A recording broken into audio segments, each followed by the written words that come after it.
Bottom of the Smash Mountain, Season 2, Episode 41, Side Notes and Tunnels. Welcome to the podcast. My name is Jesse. You can also call me Cypher. Hey, look, you get it. Welcome. So I have Jonny Gamble. That's right. We got Gumball in here. Now, you'll hear a little bit about that story and more. We do have a nice long conversation here. Jonny can talk. I can talk. So let's not waste too much more of your time. Let's just go ahead and get right into this. Please enjoy, and I'll catch up with you a little bit after that. Here we are, bottom of the Smash Mountain, and today I'm so happy to be joined by Jonny Gamble, who most of you know as a legendary Pennsylvania-based TO and all-around awesome. You get it. Jonny, thank you so much for joining me. Of course, no problem at all. Good to help out a Pennsylvania man, you being from Lancaster, me being from Philly and Pittsburgh. Yeah, and that's going to be part of what we go over here is how you have influenced both regions, which one you came up in, which one you landed in. Although I have a general idea of how that went, I would love to hear more details. So, and I should say, while I did do a little bit of research, I didn't do a ton. So if you quiz me, I will probably get a D-, barely pass. That's what I would imagine myself to be with the knowledge about you. I'm excited to learn more from the man himself. And I really appreciate you taking the time to do this. So one thing I will say before we get started, I just wanted to tell you before we dive in here that several people including Valerie Wonderland and Stock Money, made sure to tell me, by the way, when you get more people on, Jonny Gamble has to be one of them. Oh, that's very kind of them. Stock and Val are both really good friends of mine. So let's start at the beginning. When did you first get into Melee? So, like a lot of other kids, I ended up getting Melee for Christmas one year when I was a kid. We got it with, Super Monkey Ball and Melee for Christmas one year, me and my sister. And Melee easily became my favorite game. I would play Link because he had a sword, which thus made him the coolest character ever. Basically, I would get home from school and play Melee every day. It was definitely by far my favorite game favorite game to play as a kid.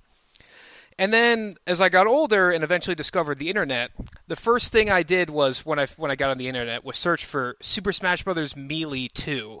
I didn't know it was pronounced Melee. I thought it was pronounced Melee. And it just so happened that the E3 trailer for Brawl 2006 had just come out. The Brawl Dojo itself wasn't up, but there was a precursor site which just had character descriptions for the few newcomers that were announced, and my mind was blown. Seeing the Wii was come out, and with Brawl and everything, I was hooked. So I did some more research. YouTube was a thing by that point, so I found combo videos on YouTube, I found Smashboards, I found SmashWiki, and so I made a Smashboards account, and I knew about advanced techniques and stuff, but I was still pretty young. I was in 4th or 5th grade at this point. So I knew how to wave dash, but all I was really doing was just beating up level 9 CPUs with Link, like Link versus Bowser on Final Destination, just me beating them up as a kid. And on Smashboards, I didn't really even spend that much time looking at the competitive stuff. I was more in like the Brawl character threads, like stuff like Geno for Brawl, Ridley for Brawl, Mega Man for Brawl, those type of things. So I knew a little bit about the competitive scene, but it's hard to say I cared more for that than the casual side of it. It was so fun keeping up with new characters, and when the Brawl Dojo actually started, checking it every weekday, seeing all those results. You had Apostle on the other day, and he told a story about seeing Sonic when Sonic was first unleashed on the Brawl Dojo. What people don't remember about that day was that they also announced a delay for Brawl. So Brawl was originally going to come out, I believe, December 7th, 2007. Or maybe December 3rd. I don't know. I think it was December 3rd, yeah. Yeah. So it was going to come out that day, but on the same day that they announced Sonic, they also announced that they were delaying the game later on. So when I showed up to school that day, everyone I knew was pumped, like, oh my god, Sonic's going to be in the game. And I had to be the bearer of bad news, being like, oh no, they also delayed it. Like, none of them believed me. But then as soon as they got home and saw it themselves, they were like, all right, Jonny, you were right. But yeah. But anyway, I got Brawl at midnight release when it came out, mind you. I showed up like super tired to CCD the next day. So I got Brawl in the midnight release, played it a bunch, but by that time I was in middle school, and most of what my friends were playing were stuff like Call of Duty, like Call of Duty 4 and Halo 3 were the two big games. And so I got into that, and as I got older, I got a little bit less into Melee or into Smash. Then that kind of fell off the wayside until a few years later. I learned a little bit about Project M. And remember, as someone who was more casual leading, Project M was like the coolest thing ever. I had been on Smash boards enough to understand why people didn't like Brawl as much. So when Project M is there, basically fashioning itself as an entirely new game, I was like, oh, I got to play this casually. So, I downloaded PM on my old Wii, still just beating up level 9 CPUs on an HD TV with a Wavebird. Just like wave dashing around and L canceling, but still no actual any inclination at all whatsoever in terms of actually wanting to play competitively at all. But I followed PM casually. I remember the day that they announced Roy, because announcing Roy was a huge deal for PM, because the holy grail of Brawl modding was dubbed the clone engine. So adding new characters to Brawl was always the thing that people hope they could do. And when they announced Roy for Project M, there was a little in the trademark section on the bottom, they said Clone Engine Trademark 2 Dantarian or some other name like that. And that blew my mind, because if by adding the Clone Engine to PM, that meant that you could add more characters to that. But anyway, I'm getting ahead of myself there. So I still played PM casually still, so I followed it a little bit. And I spent a lot of time on Reddit. And so when Nintendo canceled the EVO 2013 Melee stream, I remember thinking, like, oh man, I used to watch competitive Melee all the time. Like, that's so crappy, so shitty that Nintendo would do that to them. I'm going to make sure I tune into this. So I spent the whole weekend. I mean, I'm sure a lot of listeners are, stream monsters or whatever the better term for that is. But that was the first event I ever stream monstered. So it was during the summer, and I was off from school. So all of Friday, all of Saturday, all of Sunday, I watched the entire thing. Even all the FGC top 8s at that. Evo top 8s are always a fun. Evo Sunday is still one of the most fun. Just watching a fighting game tournament days of all time. But I was watching these things, and I barely recognized any of their names. Like, I remember I was watching a match, and this one Falco player had this really stupid tag. So I was cheering for this player, and lo and behold, it won. It was Dr. Peepee. So I was cheering for Dr. Peepee, not unbeknownst to me, him being one of the best players in the world, just because I was watching the game, and I was like, oh, he has a stupid tag. He must be really bad, but no, he's actually one of the best players in the world. And the only two players whose names I recognized were Mewtwo King and Wobbles. So when top 8 of that tournament actually came around, Wobbles went off. He ended up getting second, and that was so cool to me. I was like, oh my god, this player that I had heard of, seen on the Smash Wiki from so many years ago, still playing and still doing well. So I had a really fun time stream monstering that event and watching it. But, I mean, it wasn't something that...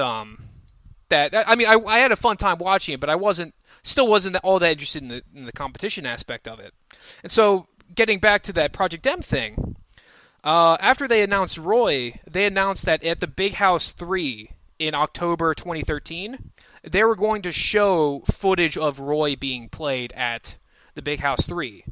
So I was like, okay, well, I had a fun time watching EVO. Why don't I just watch this tournament too? And so that was a great event. The Friday night, it was a 2-day event. You were a Juggle guy on, so he hosted that. But anyway, it was a 2-day event, so Saturday and Sunday, but Friday they still had the venue. So actually they showed the first episode of the Smash Doc that Friday night, right before the tournament. So I watched that episode, and I was like, okay, this community is pretty cool, huh? And then over the course of the weekend, I kept tuning in, hoping to watch Project M Roy footage. And freaking Juggle guy, PM hater extraordinaire, never actually put any Roy footage on the main stream. So I'm sitting there waiting there to tune in. Like, they showed Project M Top 8, but they never showed any footage of this character I was so looking forward to see. And then they had a trailer for PM that then showed Mewtwo was in. It was like, oh my god, that's amazing. But the actual takeaway from that event is I sat there watching Melee for the entire weekend. And that was the most fun I had ever had watching a stream. This was the first event that Scar and Toph commentated with each other, and they were just such a dynamic duo. They were making every set so entertaining for me to watch, and especially as a newcomer who barely understands what's going on, it was amazing to see, especially as someone who, one of the few players I recognize was Mewtwo King. Because if you remember what event this was the quote-unquote Return of the King, where he beats PP, someone who he had a long losing streak to, and Scar made a good point of showing that he had a long losing streak to, and then he clobbers Hungrybox. And Scar again makes a big point of like, oh my god, Mewtwo King's playing on fire! And then there are so many other 6 sets of that. Pew Pew versus Hax, I remember, was a 6 set. Or maybe that was SFAT versus Hax. And then I think they both played. But anyway, great tournament. And I came out of that event thinking, man, I had such a fun time. This is a community for a game I love so much. I should go to an event. If I get my driver's license before January 2014, because everyone had been hyping up, if I get my driver's license before January 2014, I am going to Apex 2014. The Super Bowl of Smash. Every stream was broadcasting or highlighting Apex 2014 as the biggest event of all time to go to. Again, the Super Bowl of Smash. So, lo and behold, I got my driver's license a month later, and then with my dad, I went to my very first tournament, Apex 2014. I did mention it. I'm from Westchester, Pennsylvania, which is a suburb about 45 minutes or 30 to 45 minutes west of Philly. So Apex 2014 was pretty close. It was definitely a driving distance event. So I went up there with my dad. I was still in high school at the time, and I had a really good time. I coincidentally, I met some friends there from Philly who were all like, "Oh, you go join the Facebook group." Super welcoming. One of them was Metal Reaper, who I still consider a pretty good friend. Still enters every week at Smash at the Lab. But anyway, I go to Apex 2014, and it's definitely a bit of a jump at first. It was definitely intimidating to walk in. Fun fact, side note. The first player I saw and recognized when I walked in the venue was Mango. And my first thought was, man, Mango is so much shorter than I expected. I had no idea. I had never thought about the heights of these players. Like, I remember reading somewhere that Mewtwo King was short, so he was about the size I was expecting. But Mango is so much shorter than I thought. The NorCal trio of SFAT, Pew Pew, and Shroomed, all much shorter than I expected. I mean, which doesn't really matter, but it was just something I never thought about until I actually saw people in person. But anyway, so I went to Apex 2014, had a good time, went to a few more events, and then later on, and so I went to more events in Philly then because that was my local scene then. While I'm from Westchester, the suburb, but the city, the town itself is known more for its college, and so there were some college students at Westchester who made the decision to let's actually host tournaments on our campus. One of them being Valerie, Alice in Wonderland, who you had on the other day. So there was this great event series started in Westchester, the Westchester Smash Bi-Weekly. So that was my main event to go to. It was bi-weekly, so every 2 weeks, and it became the focal point for the greater Philadelphia Smash scene. So Westchester, as it turns out, is the perfect focal point between the Philly tri-state area of the Philadelphia suburbs, Delaware, and South Jersey.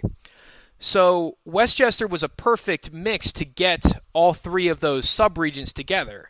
So Westchester was the premier event for Philly when I first started playing, and it was in my hometown, so I went to that. That's where I met Valerie. That's where I became somewhat of a better player, and that's where I learned the importance of good TOing, because the Westchester Smash Bi-Weekly was a little rough at first. I didn't TO myself at all. That was still Valerie, Justin, and Max Myers. But it was an event where I would see week to week Valerie and her crew improve their TOing week by week. And so that was the earliest thing in my mind, because I would help out a little bit. I would help register some people. I would help prepare some of the help clean up help set up setups at the beginning. Side note, Valerie is annoying sometimes. This is a fun story. So since I live so close, I would always bring 2 setups. I would always bring 2 CRTs and 2 GameCube/Wii. So I'd have 2 full setups. And this was an event where if you brought a setup, you would get $5 back. So it was a $5 venue fee. So basically, you wouldn't have to pay venue fee if you brought a setup. But I'm bringing 2 setups. So I've always been of the opinion that I should have gotten an additional $5. Not as in you have to pay me, but as in for my entry fee, that should go to it. Because Westchester capped how many setup rebates they would give you at 10 total setups. And when I'm bringing 2 setups right at the beginning of the tournament, I'm taking 2 away from that allotted 10. And so I would always argue with Valerie, like, no, I should get $10 back because I'm bringing these extra setups, and by bringing an extra one, I take that $5 away from someone else. So, side note, at Pittsburgh events, if you bring multiple setups, you can get up to your entire entry fee back. That is a hill I will die on the entire time. If you're going to go out of your way to bring extra setups, you will be rewarded for it. Like, I always explain it this way. Like, if you're running an event and like an esports organization offers like, hey, we will bring 20 setups, we'll bring 20 Wiis. You're going to give them more than $5, right? Like, if they're putting in the work to bring extra setups, you should reward that. Anyway, whatever, Valerie. Maybe Val and I still get in fights about this. Well, whenever I see her, it's been a long time since she moved. But anyway, so I was going to events at Westchester, leveling up as a player, getting to really know a lot of the Philly Smash people. So I became a little bit of a meme myself. There was one Westchester where all the South Jersey people entered as different versions of my name. So there was Jonny Gamble. The guy's name was Juan. There was Jonny Gamble 2 because Son 2, his first name was John, although he spells it with an H, so we hate that. There was Danny Gamble from Zodiac. Anyway, so I became known in the Philly Smash community as a somewhat decent player. I definitely wasn't PR'd or anything, but I would consistently make it out of pools. But as time went on, I graduated high school, and the college I went to was Pitt, at the University of Pittsburgh. And so when I entered things... Oh, okay, side note. My tag in Philly was just Jonny Gamble. My name is Jonny Gamble. My original tag that I had on Smashboards even back in the day was Calvin Wars. I made that tag in 3rd grade because that's when I discovered Smashboards. And it was just a mix of my 2 favorite things, Calvin and Hobbes and Star Wars. My password was definitely Star Hobbes, but we're not going to talk about that. Anyway, but when I first showed up to Apex 2014, someone was like, "Oh, hey Calvin, do you want to come over here and play with us?" And I looked around and was like, "Who?" Calvin's not my name. So many people thought that Calvin was my first name, so I had to nix that tag. So I just went with my name. But eventually, when I went to college, I went to the University of Pittsburgh, all the way across the state. Very different scenes. If you don't know about Pennsylvania, Pennsylvania is a large state with mountains in the middle, including Lancaster, Pennsylvania, where good old Jesse's from. So the Philly and Pittsburgh scenes are not the same scene. It's kind of like NorCal and SoCal. Like, yes, they're close by. They might go to each other's events in a while, but culturally they're very, very different. And so when I first showed up to Pittsburgh, I was saying like, "Oh, I'm Jonny Gamble. I'm glad to be at Man on a Ledge." And everyone was like, "Oh, no. One, it's mole. It's not Man on a Ledge. It's pronounced mole. And also, it's dumb. You can't enter events with just your name. We're going to change your tag to be something, this, that, or the other." And eventually what stuck is Gumball. Jonny Gamble got bastardized to Jonny Gumball. And since then, Gumball is stuck. And so you might be thinking like, "Oh, man, it sucks that they changed your tag without your consent." But honestly, I like it a lot. I think Gumball is a really good tag. It's 2 syllables. It's easy to say. And honestly, it's good. I like it. And I wasn't the first person that's happened to. There's a lot of infamous stories about Pittsburgh players getting their tags changed because they entered with something stupid. One player entered with a tag exclamation point, like just the character of the exclamation point. So Beanwolf and his TO team changed his tag into Charlie Brown because he was wearing a Charlie Brown shirt that day. And Charlie Brown still uses that tag today. He's actually a famous YouTuber nowadays, making videos on Super Mario 64. And he had his recent video on a blindfolded cheater got multiple million views. An amazing video. Another TO for Pittsburgh, Bambi, was not Bambi when she first showed up to Mole. Her old tag was Rixis, but then on Facebook she had a Bambi profile picture, so she became Bambi. So I got to Pittsburgh.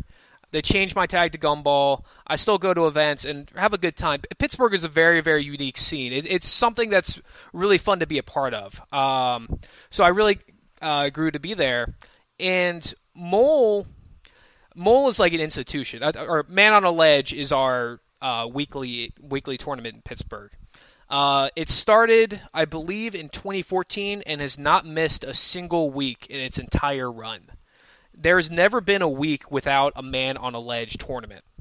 And there's a streak of over 7 years now. So Mole's an institution, but the whole point was Mole was run and organized by Pit Smash students. And the existing TOs at the time, Kofi, Beanwolf, Graphite Zeppelin, and Mordecon, were all graduating and going to move on to other pastures. So one thing the Pittsburgh TOs really try to do is make sure to leave a legacy. Make sure that when you leave the college, you have there are still more tournament organizers there for things. So I was kind of co-opted into being a TO. I didn't choose to become a TO. Kofi pointed out, Gumball is good at this type of thing. He's a good player, he's passionate about Melee, and he will show up to events. Let's build him up to be a tournament organizer. So I became one of the main Pittsburgh Smash TOs. Me, Bambi, who was still going to school then, and I have Sonar, another player actually from Eastern PA, who went to Pitt too. So we became the main organizers of Mole, Pit Smash Presents, and Fight Pit then. Pretty early on, I realized that my career as a player was over now that I was a tournament organizer. So the very first like Pit Smash Presents, which is our monthlies that we hosted, I was too busy the entire day to play a single friendly. And as I was going through the day, this thought just came to mind, like, okay, looks like this is it. Looks like your competitive career is over. You're just a tournament organizer now, which was completely fine by me. I never went to these events hoping to be the best player in the world. I go to these events to have a fun time. I made so many friends in Philly and Pittsburgh just through playing Melee that just being at an event is a really, really fun time. And I enjoyed TOing. I mentioned before how so many other Pittsburgh TOs were co-opted in it. So many people didn't want to be a TO. They were just forced into that role. But of all the Pit TOs I've known, I've been the one to actually enjoy doing it. It's really fun running an event. So I became Pittsburgh Smash TO. I would run Man on a Ledge every week. I would run our every 2-month Pit Smash Presents tournaments and Fight Pit, which is our annual thing. For Fight Pit, we would pool all of our money together to spend it all on Fight Pit every year. So all of the venue fees from Man on a Ledge and Pit Smash Presents were carried over and then splurged on Fight Pit to always make that a fun time. There are definitely some bumps along the way, but all in all, I'm very happy with how it turned out. And I'm glad to continue being a TO. Since the pandemic started, we haven't been able to have in-person events, obviously, so Mole has had to go online. But I'm still in Pittsburgh. I still want to do TOing stuff, and I'm glad to help out the community however I can. Yeah, but have you graduated from Pitt yet? Yeah, I have graduated. So I graduated December 2018. Yeah, I was going to say, you're not still at school, so, did you find somebody to replace you, or were you like, I'll just stick around? Well, this is kind of funny. So I had set up... So I had found people to replace me. I called them my interns. I had found multiple people to replace me because I graduated December 2018, and my last hurrah was Fight Pit 9 in 2019. So Fight Pit 9 was going to be my big event, my big going away thing, because I didn't have a job lined up straight out of school. So I lined up TOs. Zolfirix, Craig, Fahey, Greg, and Thost to replace me. But the problem is that in the pandemic, they have all graduated since. And I don't know who currently is at Pitt. So since I still live in the city, I'm hoping to take that back over and then find the next person to instill as the Pitt Smash TO. But as it stands, it is me as the main guy. I mean, we still. It's not that it's only the university that hosts things. Like Stro, a long-standing member of the community, is the one running our online mole events right now. So it's not like everything is falling apart. It's just the plans I had laid for the next generation all went away because of the quarantine. Then because of not being able to have in-person events there. But I'm still around, and I will find whatever Pitt freshman that I will then co-opt into being a TO. There's someone who'll like it, and if not, I do enjoy this stuff. I like living in Pittsburgh. I'm still gonna be TOing as long as I live around there. So I would say, to your credit, the people that you originally chose pre-pandemic should have been the ones to find a way to make all of that work when the pandemic actually started. So that's just a thought, to give credit to you. I kind of disagree there. It's TOing is something you learn on the job. So it's hard to set that up when you're not on the job. Like I said, we still had net play mole events, but you're never it's gonna be a completely different experience running something like Fight Pit then. So I had set them up, and I was still gonna be around to help them out with running Pit Smash Presents and Mole and Fight Pit and stuff. But it's hard to train the next generation when you haven't been trained yourself. So like I'm confident that they could have done a good job if I wasn't still around, but I care. As a TO, you can't ever stop caring for this stuff. I'm passionate. I care about this. So as long as I'm around, I'm going to help out whoever I can. So whether that's the next generation or someone else or something. Can we squash some beef here where I think that this is a great topic where it's not too serious, but we can get a little serious about this. Are there actually mountains in Pennsylvania, Johnny? You drive through 3 tunnels on the way between Pittsburgh and Philly on the Turnpike. They are mountains. In Pittsburgh, I live in a neighborhood called Mount Washington, which is a big hill to drive up on. I'm going to say that there are. Now, granted, they're probably not mountains. Like I don't think there's like any peaks or anything, but I say that there are. Appalachia goes all through the area. I don't know how well you know Western PA, but like the Appalachian Trail and stuff goes through that mountain range. Yeah, so I don't know Western PA like super well. I've never lived over there, but I politely disagree because although go ahead. If we're going into Pennsylvania beef, I got issues with Lancaster, Jesse. All right, go ahead, name them. So, driving up to Lancaster from Westchester, where I'm from, you have to take 2 highways to get there, Route 30 and Route 41. 1-lane highways that you can easily go 50 or 60 miles an hour on, but there's always somebody going 30 miles an hour on this 1-lane road that you have clear visibility, could easily go a lot faster. And also, there are a lot of trucks on this road. Trucks that then get stopped by my mortal enemies, the Amish. The Amish, I hate them. I'm not a fan of the Lancaster PA Amish. They're always riding the horse and buggies on this road, and then trucks can't go around them. So whenever I would take a trip to Central PA, it would always take so much longer than it should have. So I got beef there. That's very fair. I'm not going to push back on any of that because those are all things that are 100% true. It takes a special person to not get frustrated driving around in Lancaster County. Yep. But the whole thing about the mountain thing, though, to wrap that up, is me saying I have been to the Rockies, and when I saw those, I was like, okay, yeah, Pennsylvania doesn't really have this, where it's 14,000 feet up in the air and that kind of stuff. So that's why I say they're just really, really big hills, but I don't know if they deserve the word mountains at all times or at all in Pennsylvania. That's my opinion on it. So you have a much better frame of reference then, because I have never been to the Rockies or seen anything close to that. So you have a much better idea for actual mountains then. So That's going to be my other question here. How much traveling have you been able to do outside of the state? Because you mentioned Big House and watching Big House 3, but have you been able to go to any of those? Have you tried to go down south to, like, SmashCon is usually in Virginia, so, like, how far have you been able to go to other events? So this is a regret I've had. When I was in college, I really wanted to go to more out of region events, but I just didn't have the means to.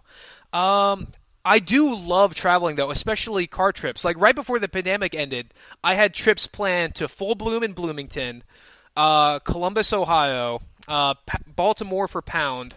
Was probably going to go to SmashCon, but hadn't actually signed up for that. And the Old Riptide, also in Ohio.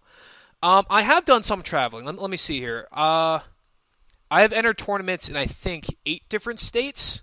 Let me count this aloud here.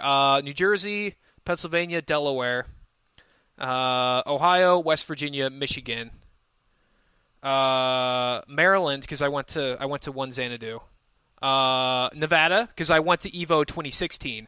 Fun fact: Hungrybox won that event, but on his path, he definitely beat Jonny Gumball en route to winning Evo 2016. Oh, is that right?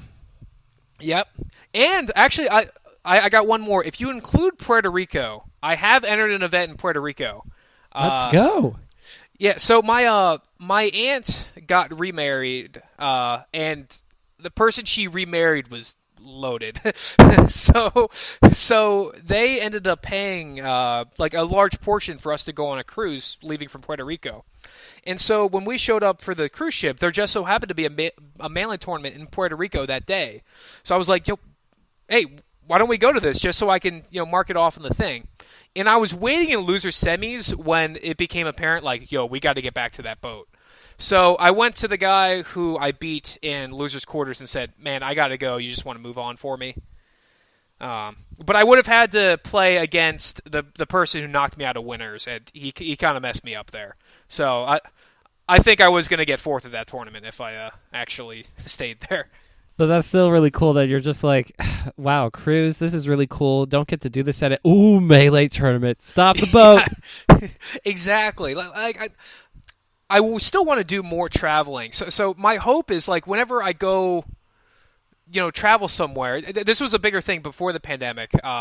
Maybe it's a little less applicable now. But I would always want to try to find some version of Melee wherever I went. If you don't include just tournaments, I've also played Melee in North Carolina because I went to a wedding actually. I went to a wedding in North Carolina, and I didn't have a place to stay, so I didn't have a place to stay, and I was just out of college, and I didn't have a job yet, so I didn't have money to pay for a hotel in the place. So what I did was I just hit up the North Carolina Melee group and was like, hey, I'm going to be in the area for a wedding. Would anyone be able to house me for a night? And I don't know if you know who Sidward is. He's a Luigi player, TO of a lot of online events. I've been doing really, really well. He offered to house me for the weekend. The problem was that he lives in Raleigh, and the wedding I was in Chapel Hill, which was I think about an hour away. So that was a bit of a hassle because I had to driving down from Pittsburgh. It was 8 hours to Chapel Hill, and then an extra into Raleigh. Once I got to Raleigh the next day, I had to drive an hour back and forth. So I couldn't like drink at the wedding or anything. The wedding itself, I couldn't. I had to be tamed there. But overall, it was a really fun weekend, and I got to meet a bunch of North Carolina smashers. That's really cool that even though you feel that your travel experience is limited, that you still have some stories to tell, and this is a precursor to what will probably be a super awesome 2022 or 2023 Jonny Gamble tour. Like, it would be so wild to see you do something like that, because I think that you could definitely document it a little bit. I think a lot of people, whenever somebody talks about going on a Smash journey and then going to different events in different states and like doing videos for it or whatever, everybody else goes, oh yeah, that's a really good idea, you should do that. But does that appeal to you at all? Or what is more appealing to you if you think to yourself, I'm going to enter a bunch of tournaments in a bunch of different states in a short-ish amount of time? I'm more of a telling a verbal story rather than taking pictures of it. Like a pet peeve I have are people who go to concerts and are just on their phone, looking up the entire time. Ugh. Side note, when people do that, and like I look at Snapchat stories, and if it's a friend, I'm still going to click through them just in case there's a photo of them at the place. But like, it's so annoying having to click through that over and over and over again. It's like, are you even there at the event? I should take more photos and videos and stuff, just because it is nice looking back on them. And if you only take a picture or two, then you're still there in the moment having fun. So I should take more photos. But in the moment, I'm more focused on trying to have a good time. So like when I would go out of town to this stuff, I would almost always try to get in carpool there. The carpools with other Smashers are some of the most fun parts about it, because everyone has stories. Like there's an often quoted line like, everyone has a Mewtwo King story. I have a Mewtwo King story if you want to get into that. But so when I go to these events, I try to focus on having a good time, meeting new people, having good experiences with them. Maybe going out to a restaurant with a group of Smashers and stuff, instead of taking photos or documenting it necessarily. But it is a good idea to take photos and stuff along those lines. I should do that more. It doesn't have to be, exactly to your point, it does not have to be constant. It's just like a few here and there. You really don't have to make like a whole thing of it. It can just kind of feel like if you have to check your phone for a different reason, for like an Uber or to make sure this, that, or the third directions, it's just sort of like take the phone out real quick, snap a photo, put it back in, and keep it rolling. And I think if that's something that you do, that'd be cool to see, at least from my perspective. But I have obviously gathered just from the short amount of time that we've been talking here that you enjoy telling stories. So I think that's really cool too. Something that you might do is just tell a story shortly after it happens, before you go to bed at a random place, be like, so this happened today. Yeah, it was pretty wild. Yeah. Really cool though. All right, good night. And then you just keep it moving. That might be fun too. Something that allows you to actually express how you want to tell a story, as compared to posting like 50,000 pictures from one like afternoon onto Facebook and photo dump or whatever. Yeah, definitely 100%. It's funny you say that, because like a few months ago, when I had a bit more free time, I was looking into making content along those lines, just like personal stories that I had myself. Honestly, I wouldn't try to make them about the community itself, more just like small individual stories that you would tell in a car ride type thing. So stories exactly like you hear on this type of podcast, where you sit down with people. It would be personal stories that I've had, because Patty had a really good video on this. There's been one moment stuck in my head a lot. Do you ever watch Blade Runner? No, but please continue. No. I'm vaguely aware of the concept. Okay, so long story short, there's a robot that dies in the middle of the movie, and he has this really poignant speech about, even though you may not think I'm alive, I have so many memories. And as I die here, all of my memories will be lost. Lost just like tears in rain. And it's a really beautiful speech. It goes on a lot longer than that. But I remember I was working at my old job, and the actor for that guy died. I think his name is Rutger Hauer. And my coworker was a really big Blade Runner fan. He was telling me about how like important that speech was to him. He was a lot older than me, had a full family. Actually, he was expecting a grandkid at the time. And he had this whole thing about that, and that's always stuck with me. Like, what is your legacy? Like, I have all these stories of going to Smash events, but do I have them written down? Do I have any like visual medium thing? And Patty, one of your first guests, the guest that got me into listening to your podcast, he had a video on his personal channel that was exactly about that. Although it was centered more on death, his video was more, what legacy do you leave after death? A bit more morbid than I was going for. And my thing is, I've thought about to myself, like, oh, what if I made content going on with these stories? Like that Mewtwo King story I mentioned earlier is a fun one, and that was the video idea I was working on. But it's one of those things where it's like I get out of work and I want my free time to be my free time. Like I know Premiere relatively well now, because I spent some time learning it, and my work provided some LinkedIn course on it. It's just I need to force myself to sit down and actually make that video. But That would be a really good idea for me, is to tell those stories in a video format, kind of like Seth Likes to Talk. You had him on as as a guest too, and the way that he described storytelling was exactly the way I feel about it as well. It's fun to get a perspective with personality through storytelling. That stuff is so cool to me. So you're right. I should work on that. I've just been lazy. Don't worry about it. I only just now, this past weekend,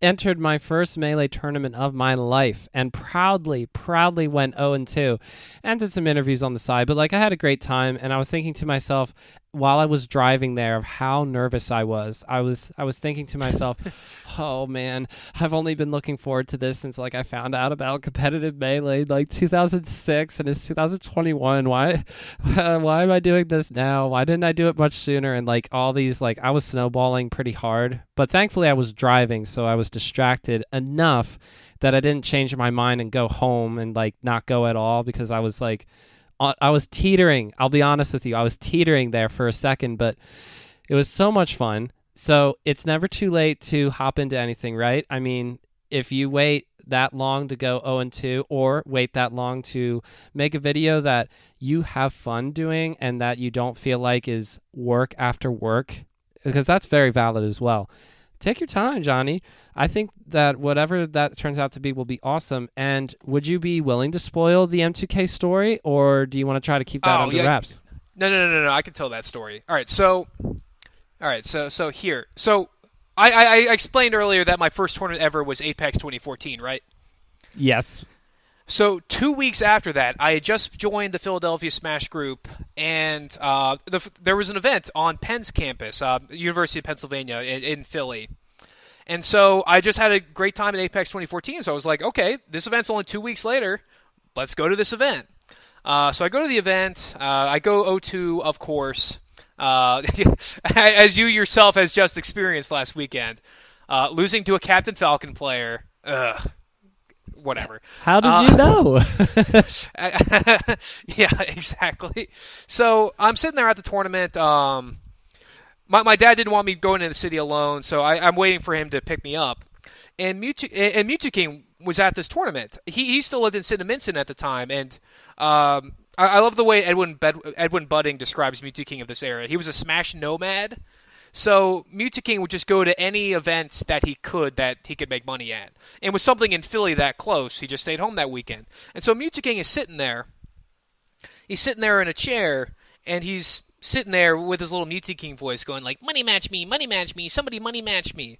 I mean, because, again, this is how he made his living at the time. I don't mean to poke fun at this. Like him money matching bad players and taking their money is how he made his living. Streaming wasn't a popular thing at the time. So anyway, he's sitting there going, money match me, somebody money match me. And me as a new player was like, all right, Mewtwo King, I'll money match you. But we're doing Pichu Dittos. Side note, I had a friend from high school who was trash talking me in Smash. We had a $20 money match ready to go in Melee.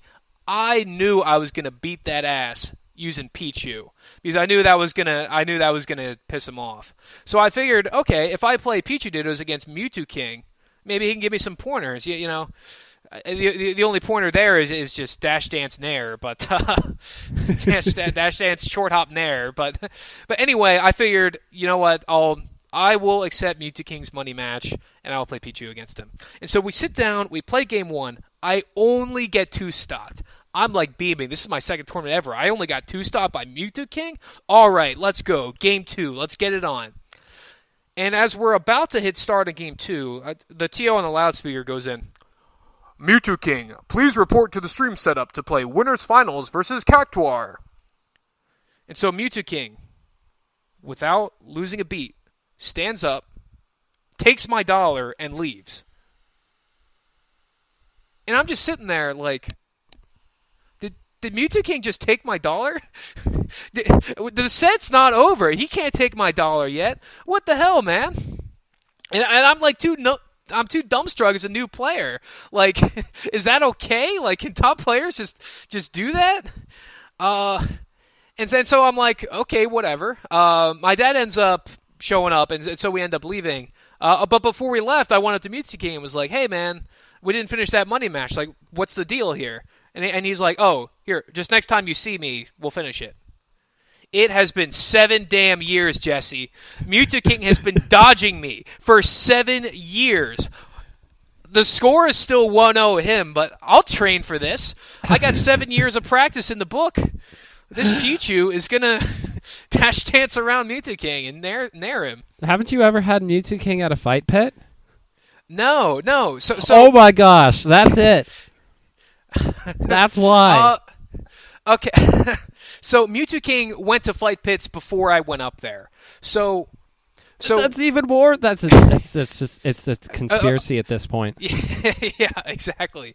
So all right. So an actual TOing point is that if you want to get a god to your event, if you want to get one of the top 6, that's not Hungrybox, you basically need to guarantee another top 6 player is going to be there. So when you look back at the fight pits that had Mewtwo King Mango and Mewtwo King Mango there, so Fight Pit 3 and Fight Pit 4, that was just really fortuitous circumstances because Mango was living in Ohio at the time with Lauren, his girlfriend, and Mewtwo King was still living in Jersey. So Fight Pit was the perfect midway point for them both to meet up, for them both to sign up for that event and run into each other. So without having both gods there, it's hard to get them there at all, especially in today's time where going to an event is a revenue loss for them because streaming is so large. And even then, what I have tried to aim for in my events, so as a TO, one of my main principles is I want to run an event that I, as a player, as an out-of-region person, would want to go to. And so the most entertaining Melee to me is watching Top 64. Watching players who are good, will probably lose to any of the gods, but between each other, like someone... Let's think about recent Fight Pit attendees. So someone like Gumball could lose to 30 people below him on the top 100 rank, but he could also beat 30 people above him on the top 100 rank. So for Fight Pit 7, Fight Pit 8, and Fight Pit 9, the 3 Fight Pits I was a member of, I was a leader for, my goal in getting players to come was to have it be a toss-up between however many top 100 level players I could get. So my favorite event, Fight Pit 9, the one I was leading to, there were, I want to say 11 or 12. Wait, no, it was 17. 17 because I remember the 16-17 seed split was the thing. There were about 17 players who were fringe top 100 level. And if you told me any of those 17 players were going to win, I would have believed you. Like, I think 17th seed at that event was either Polish or Naomi, formerly known as Cal. Because I remember I set that when me and Stock seeded the bracket, that matchup set up perfectly, and I was like, "Oh my god, that's going to be an entertaining match right there." But like you look at the rest of that event, like Cobalt ended up winning. Cobalt was not one of the top 4 seeds of that event. Cactuar and Stango, who were like, I think seeds like 9 and 10 or something, ended up getting 2nd and 3rd there. The most fun Melee to me to watch is when you don't know you don't know who's going to win the event, you don't know who's going to win that set, you don't know who's going to go far in the tournament. So Fight Pit 9, I tried to set up that way, and it worked out beautifully. I can't talk enough about how much I loved Fight Pit 9. Even if you had to yell at a few people for different reasons. Yeah, well, that's just what you got to do as a TO. You got to be a hard ass, which is annoying. And there are gonna be situations where people don't deserve it. So at Fight Pit 9, what specifically did I yell at people for? So all right, so one thing was this was one of the first events that Slippy like GameCube recording, like recording the Slippy files was a thing. So I was hoping to have all of the top 64 sets at this event recorded.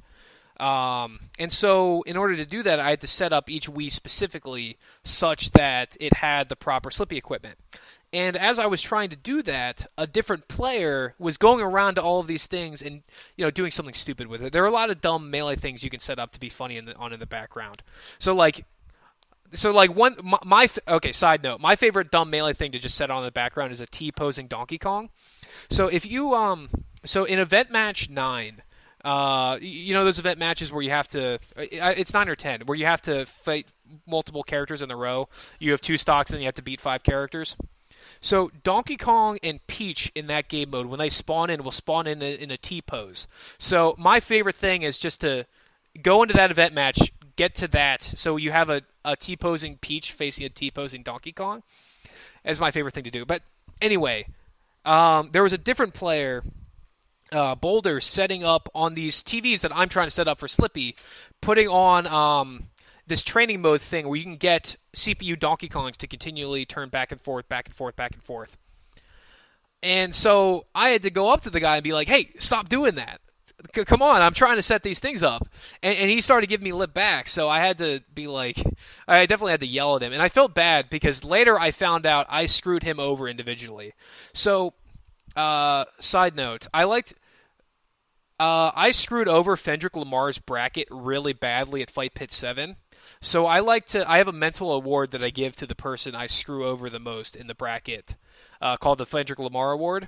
So it turns out Boulders had a reasonable justification to be upset with me because I screwed him over in the bracket. So I rigged myself to play this one shitter, like a guy, this guy PGH Stifler, who would talk a lot of shit on Twitter and like spout memes and stuff.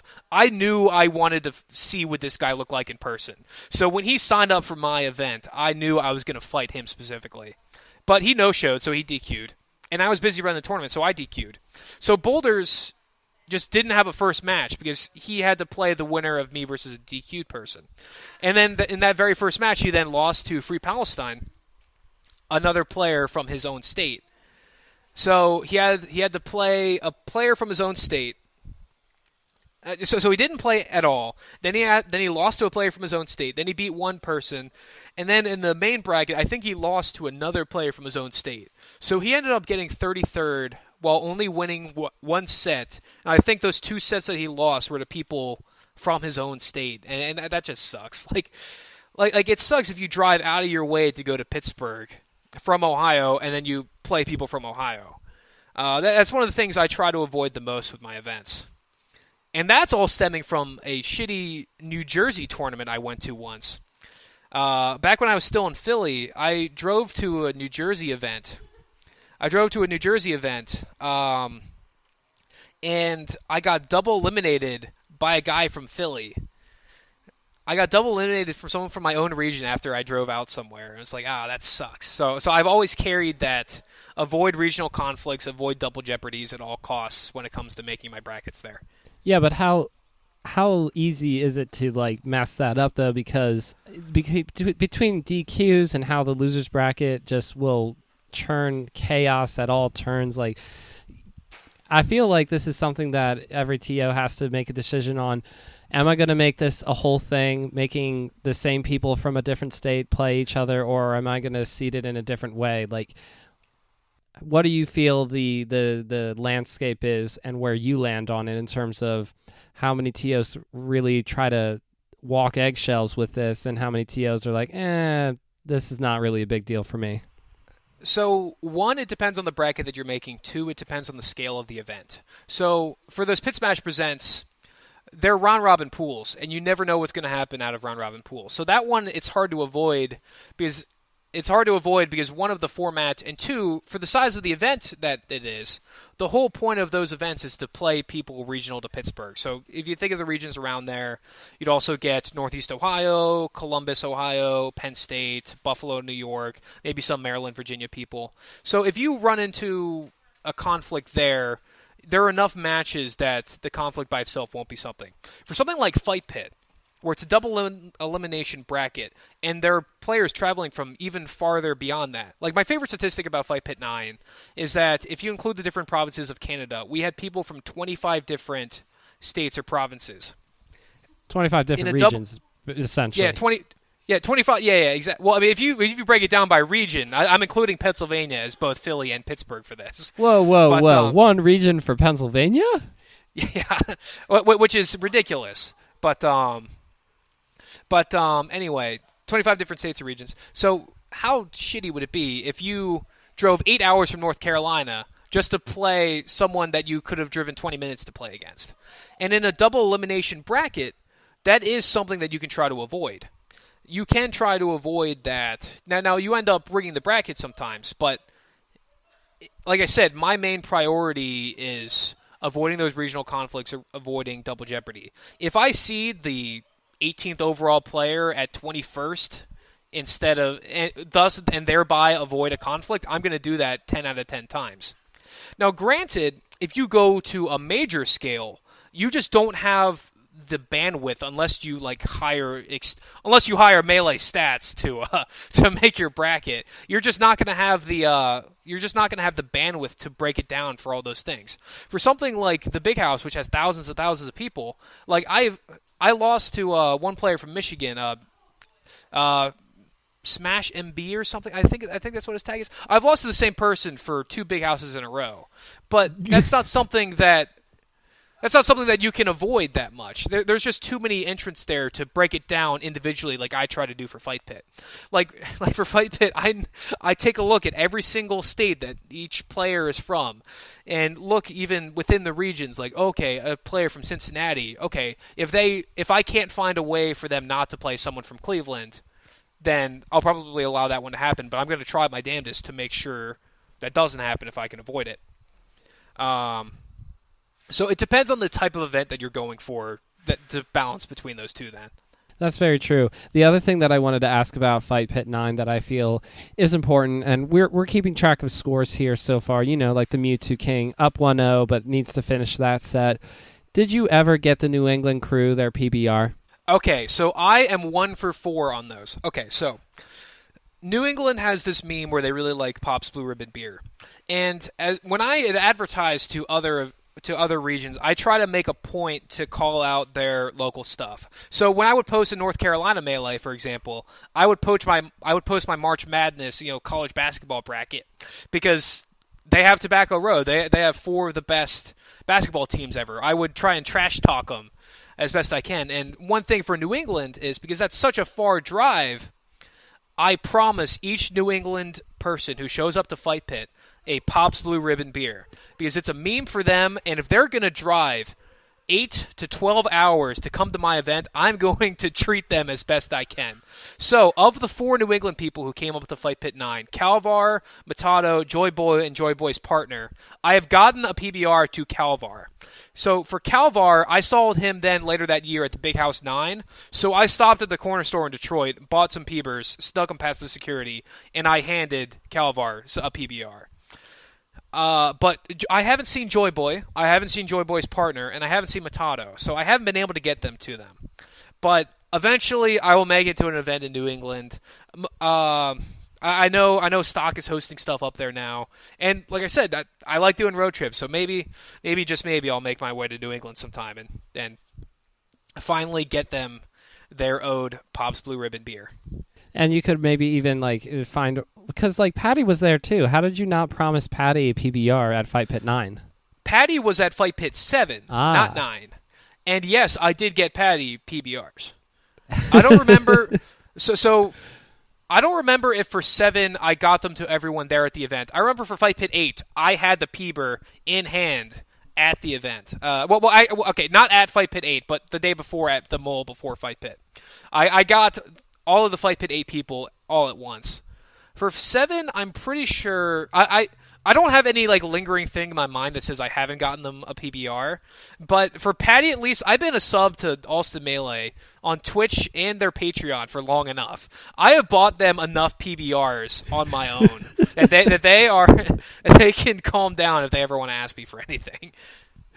But that's very cool that you show support to Alston Melee and Patty in particular that way. That's very, very cool.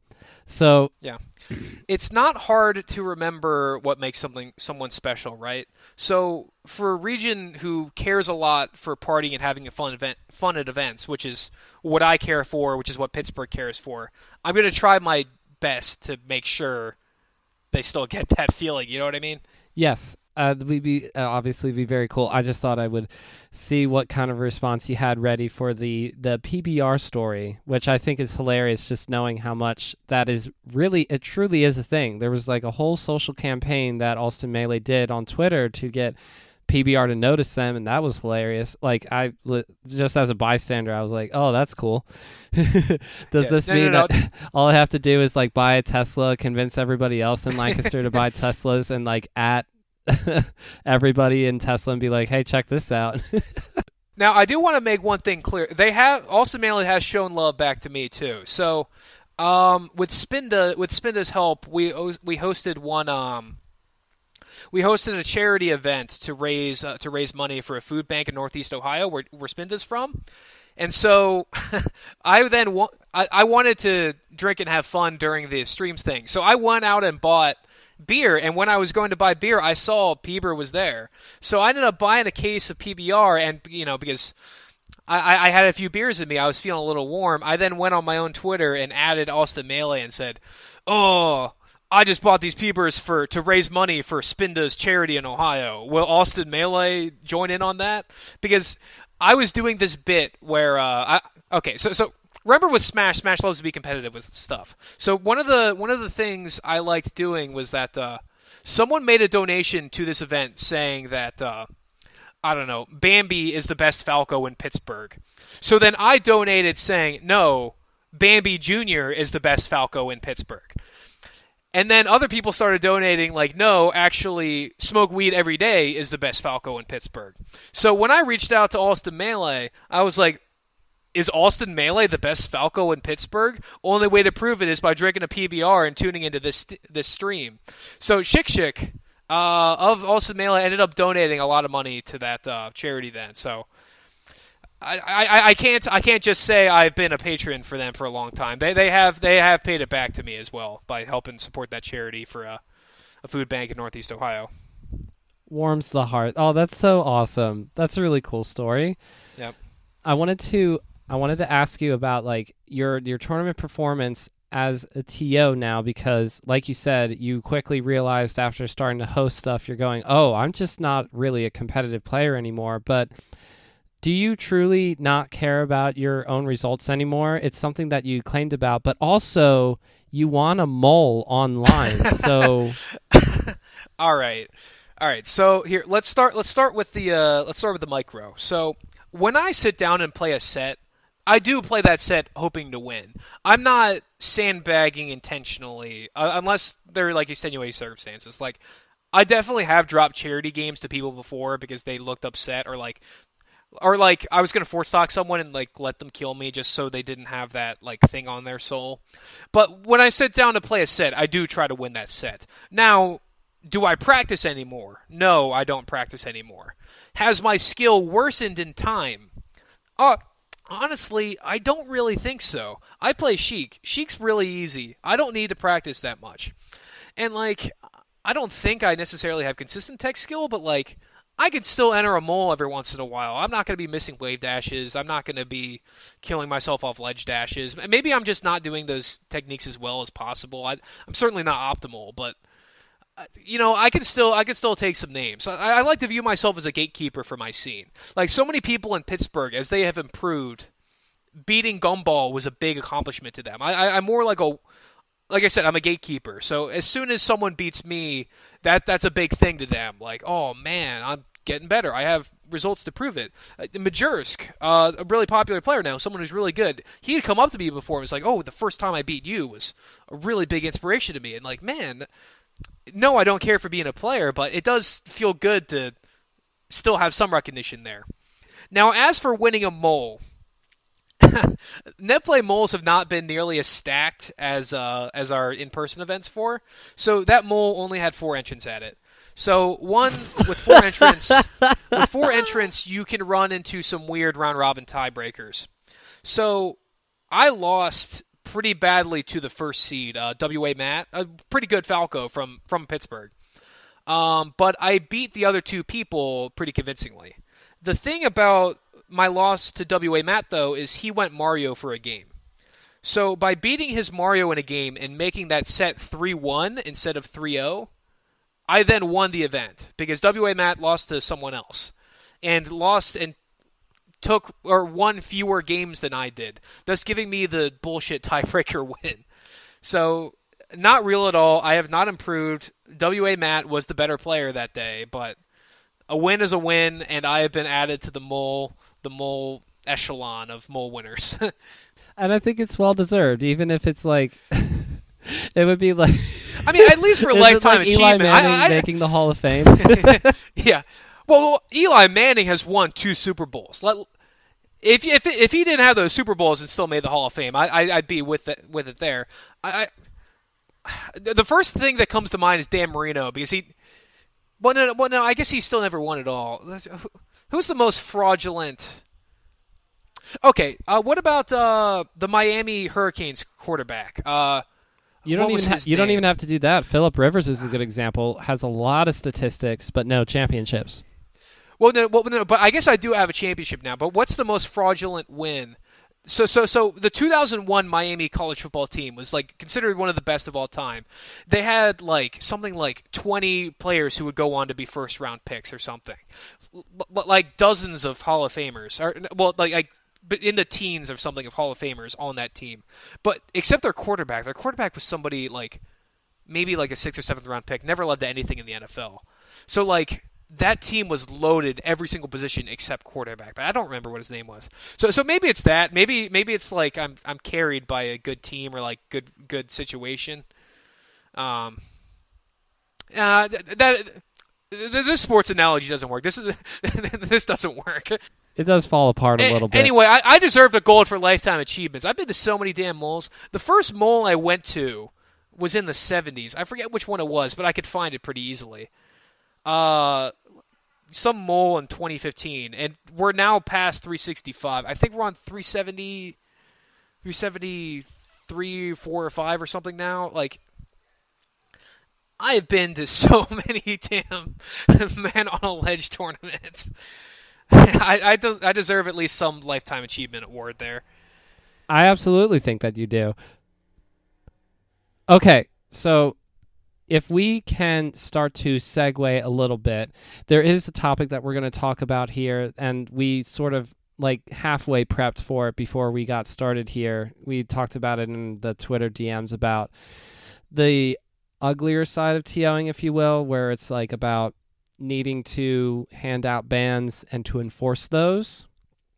And it's been a topic that has definitely had a lot of eyes on it or conversation on it, and Twitter is never really a functional place for having any sort of nuanced conversation. You're just kind of leaning very hard into one opinion or the other, and you'll fight with whoever wants to go against your particular opinion for whatever reason. And it could be literally about anything. It could be about a color, or it can be about a pencil versus a pen, and people will just make it seem like a really big deal. But when you actually have a real serious discussion point, something that needs to maybe exist in a different setting, people still be doing the thing on Twitter. So this will be a little bit difficult to talk about, but that's the best way for me to intro it, is about bans and enforcing bans. So you can speak from a general perspective, or you can speak from a specific circumstance, but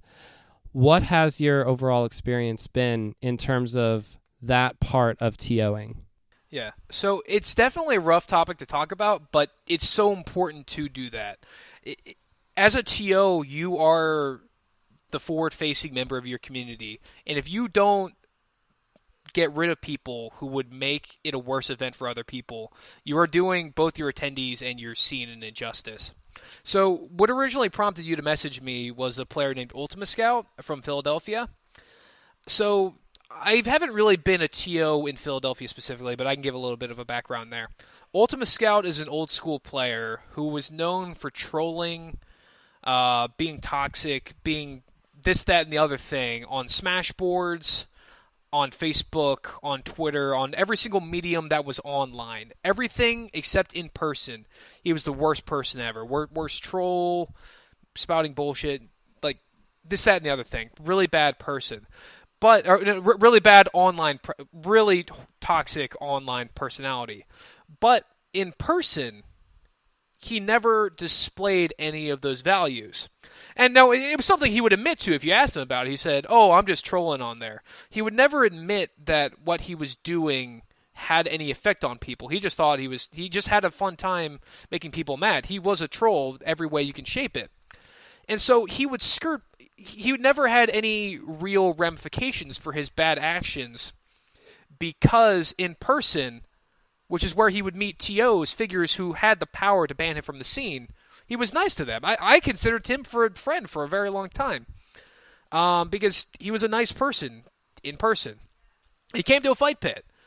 But as time goes on, and that type of trolling behavior, which was admittedly a little bit more commonplace back in old school, when he continues to do that type of thing, shows no remorse whatsoever, and even expands on it, like he was banned specifically last summer because he had some anti-BLM messages on there. Transphobic, like toxic, vile, like mean, bad stuff that you should ban players for.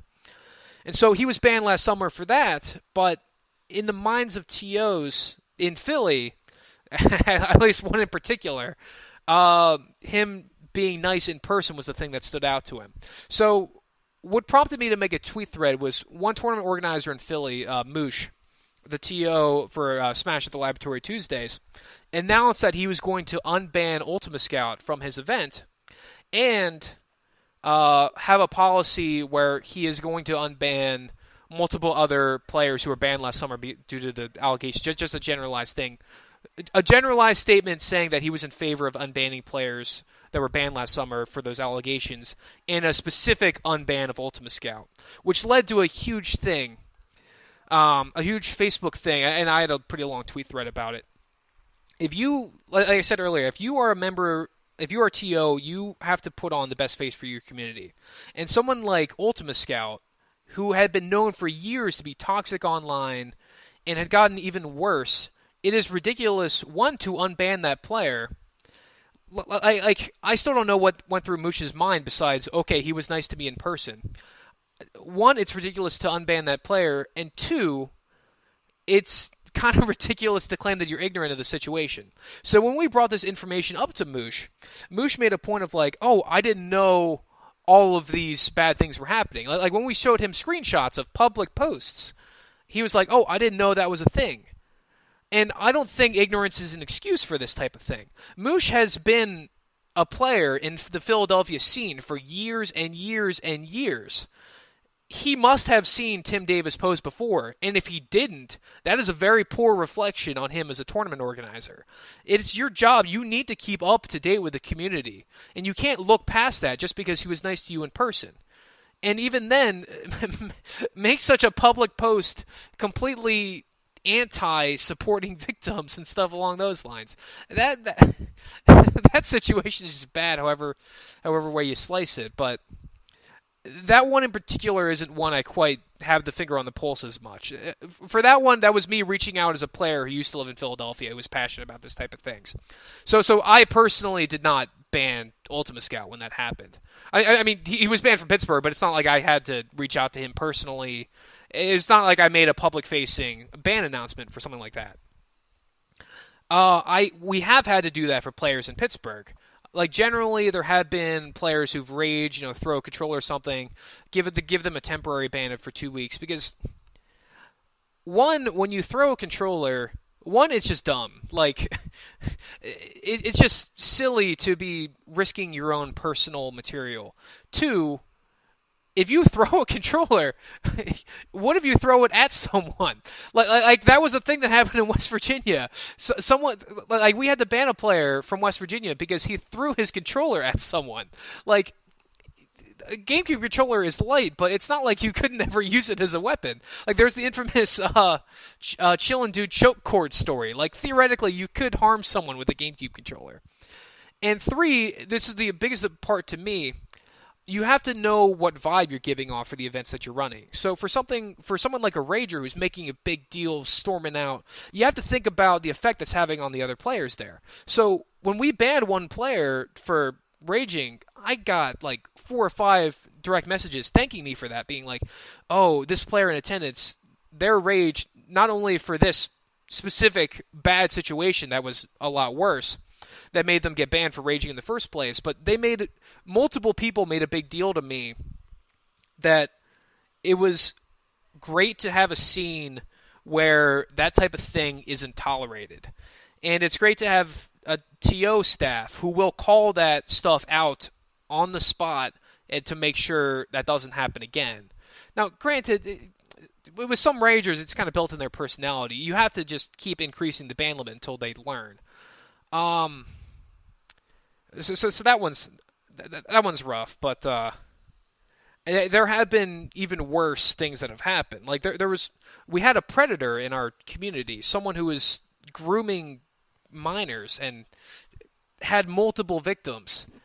And when we first heard about it, this is like I'm going into some deep topics here, Jesse. This is like my biggest regret as a person is that when we first heard like rumblings about this, we couldn't confirm it, and even then, we didn't know anywhere near the stakes of which it was. Like when we first heard about it, we thought, oh, it was just she was the predator was really friendly with one member of our community. We thought it was weird, but we didn't have anything to go on. But within a week or two, not only did we learn that wasn't just being friendly, it was grooming, it was abuse, it was rape.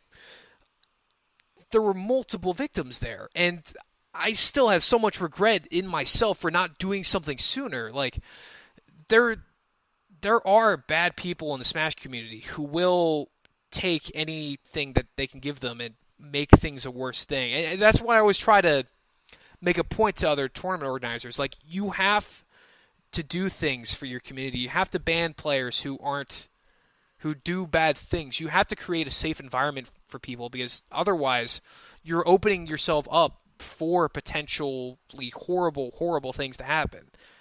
And I still wish I had done more at the time. I've done more to ban this player. We banned them from Pittsburgh, and they moved to a different scene. So just this damn week, Jesse, I've had to reach out to TOs in a different scene to let them know about this predator who posted on their Facebook group saying that they wanted to play people. They wanted to find people.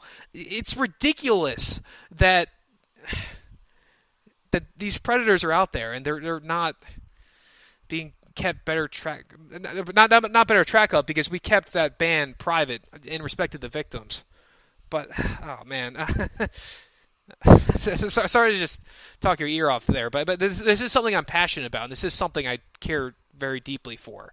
Well, it's why having a ban list that TOs can access is very important, because even if people try to smurf or hide their identity, like, oh, I'm a new player, this is a brand new tag, and they can maybe try to do stuff like that to avoid attention until a while goes by and somebody says, wait a minute, you're actually banned in a different region and you've been doing that whole thing. Yep. I wouldn't know specific circumstances about it, but just having heard enough of the stories from 2020 and then leading on into this newer era, where when something like this starts to become public facing, it kind of gets ugly on Twitter in particular for a little while, and people going back and forth. And I usually, for myself, always think, I don't know any of the circumstances. I just hope that the TOs have enough access to this information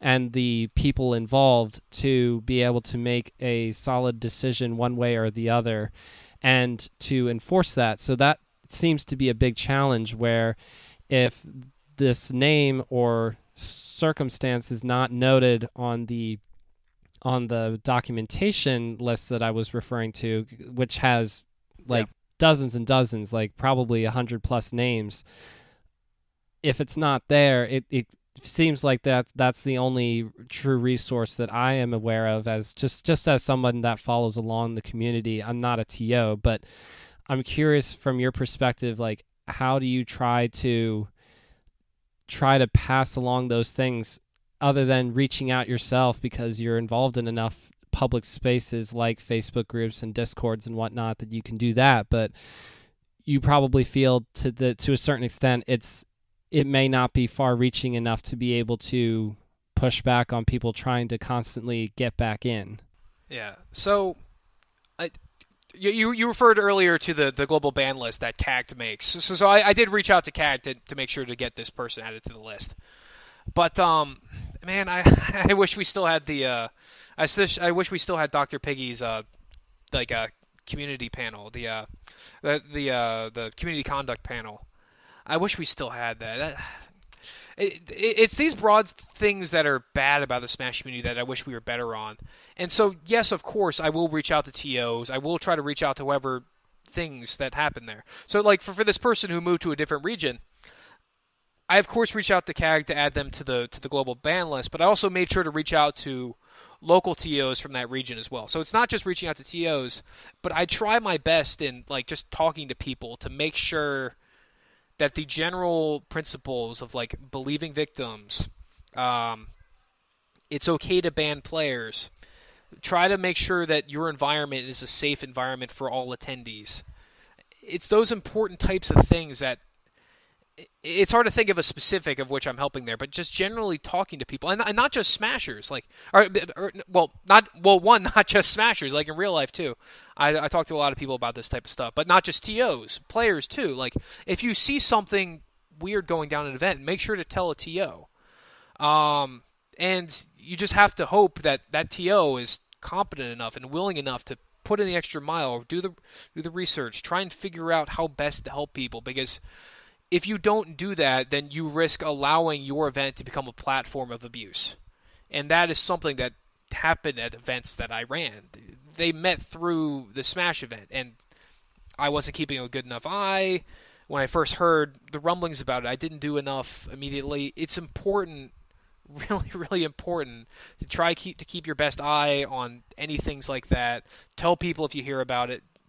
Try and get the word out as much as possible, because otherwise, that's how abusers get by people not knowing about these things. Like, people talking about, people use the word cancel culture as if that's a bad, as if that as like some buzzword, but it's important to not have people who are going to take advantage of you and your community, you and individual people that you know, real people, real lives. There are people who are going to try their best to take advantage of that, which is why you have to be ever watchful, keep an eye on everything, and believe victims when they reach out to you. This type of thing is important, is what I try to stress in every aspect. And I think that's obviously like about the best that any individual can do, is just to be like, is there anything that is happening right now that is like off? And hopefully the person who is in charge of the event is someone that can help with that in some way. It's just so difficult to mix the community aspect with like the real life aspect, and it is so hard because we're not, TOs are not people that have like actual litigation or resources like an army of lawyers and courts and whatever else to like put people into like a system like that is a very, very big challenge, to translate that in a way that is actually meaningful to make this space safer. But accountability is something that everybody can do, not just the TOs. You as a player, you as a person who enjoys Melee and whatever public space, and especially online, if there's something that's weird, if there's something that's starting to cross the line, there's just, you can do something about it, even if you're not immediately sure what to do. There are hopefully people that you know where, hey, this is a thing, so I'm not really sure what to do with this information. Hopefully you can at least start there. Yep. If you don't know what to do. Yep. Yeah, you're 100% right, Jesse. Another phrase that I like to say is two things can be true. Like, someone can be a really good player and also a predator. So this is like a big thing that's been happening in the Ultimate scene. Like many of the players that were banned were their really good players. Just because someone was a top level player doesn't mean that they couldn't also be an abuser. Someone like Ultimate Scout, just because he can be a very fun person to spend time with in person, and also a toxic enough person to ban from the scene overall because of his online behavior. Two things can be true. Don't just assume because someone is a top-level player or because someone was nice to you that they're not also capable of being bad in a different way. Yeah, that's. I think that resonates with a lot of people who feel like that in general, and it's also a separate topic, but in general, that there's a certain amount of protection and status that being a top player means, or if you find another way to sort of like boost yourself up, you kind of start to become immune to certain accountability measures. But that becomes even more important because when the stakes are higher, like it has to be even, it becomes even more important because someone who is more in the general eye of the community, that more than the region that the player is from, the person is from, knows. Like if this is a worldwide known or well-known person throughout the country, like the United States or whatever it may be, if everyone's looking and seeing that person for whatever BS reason is not going to be held accountable to their negative actions because the quote-unquote benefit outweighs the bad or lesser of two evils or whatever you want to spout out, if you're going to say that, then everybody who sees that and observes that then says to themselves, so that can just happen anywhere. Then that can just happen in my specific region, like with maybe even someone who I'm thinking about sort of displaying similar characteristics. And then those people who are actually displaying bad characteristics go, oh, well, I can get away with this stuff then because look at that person. Yep, exactly. So something that I feel is worth just going over sort of quickly, I mean, we can take a little bit of time on this, but that I really appreciated seeing was when Smash Europe put out a tweet saying, we've put together a list of people, of tournament organizers who have signed to this document who are going to ban hacks from their specific tournaments that they organize. And here are the reasons why, and we acknowledge that there's back and forth on this, that the things that Hacks has raised those are things, but these are the reasons why he is going to be banned from the events of the signees. And it's basically all of the majors, a lot of regionals, locals who have signed, and more TOs sign every day or whatever I want to say, but like basically almost everyone that you would know in terms of running a regional or major in the United States has at least signed that. So one of the things that they said was, we're referencing the code of conduct that was written by the code of conduct panel, which again, like you said, was led by Dr. Piggy. It was, to me, something that I thought was really necessary, because even if there is no code of conduct panel that we can rely on currently, that we're still trying to more or less say, this is important. We can't let this totally go away. We're still going to use this material. We're going to try to do our best in terms of different tournament organizers working together to more or less put out an effective, like, worldwide ban on the player for the reasons listed. It doesn't necessarily need to be hacked specifically, but it's just the most recent example where I'm thinking and saying, this is good that the code of conduct is still being referenced, still being used, and it needs to be, sometimes it has to be public facing because the circumstances around it were public facing. It doesn't always need to be that way, but when it needs to be like firm. And I really like the document itself in this particular instance. I thought it was well written, and it was just plain and to the point. So all of those things, I thought that's good. It sucks because you don't want to have this sort of thing happen in the first place. But when it does, like, there needs to be what I feel happened, which was a strong, unified response to the circumstance. Yep. I agree completely. Like, I read that document, and I, like you were, was very impressed by the language that they used to explain the ban and how they got so many people to sign it. I almost wish they had reached out to me, because I would have signed it in a heartbeat. But you're right in that your main point, in that the Code of Conduct panel may not still be around anymore, but it is so important to make sure that we continue on what they sought for. We have to keep on their message however we can. that was such a great resource for our community, and I'm sad we don't have it anymore. Although I can understand why, considering what what our community, unfortunately, how we treated Dr. Piggy. But